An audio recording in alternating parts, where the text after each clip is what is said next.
The United States government has handed over to the Philippine government a Marine accused of murder. Private First Class Joseph Scott Pemberton was moved from an American warship to a Philippine military camp in Manila.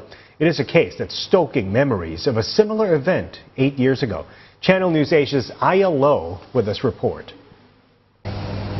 U.S. Marine Joseph Scott Pemberton was the last person seen with 26-year-old victim Jennifer Laude in the northern port city of Olongapo earlier this month. After legal negotiations between the American military and local authorities, it was finally agreed Pemberton would be removed from the USS Peleliu and detained in the capital. Pemberton was brought here to Camp Aguinaldo, which was the headquarters of the Armed Forces of the Philippines. Here he'll be held temporarily in an air-conditioned container van on suicide watch. This follows protests by left-wing groups demanding that he be brought back to Philippine authorities for prosecution and detention. The incident has revived the memory of a similar event involving another American service member, Daniel Smith, who was convicted of raping a Filipino woman also in Olongapo in 2006.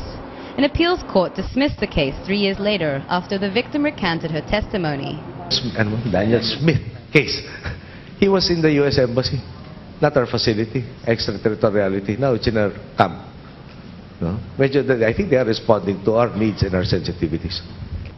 The event has created tensions in the recently cemented security ties between the Philippines and the U.S.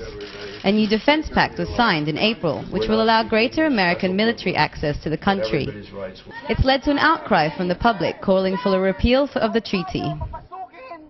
If we abrogate the treaty, does that mean nobody will be killed in the Philippines by somebody from America? No. Will there be a guarantee to that? I don't think so. We are imperfect beings, and this is an imperfect world.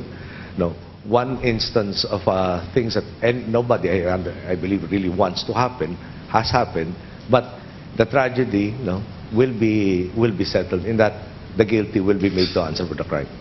Pemberton will remain in the Philippine military camp under U.S. custody while the preliminary investigation is being conducted. Aya Lowe, Channel News Asia, Manila.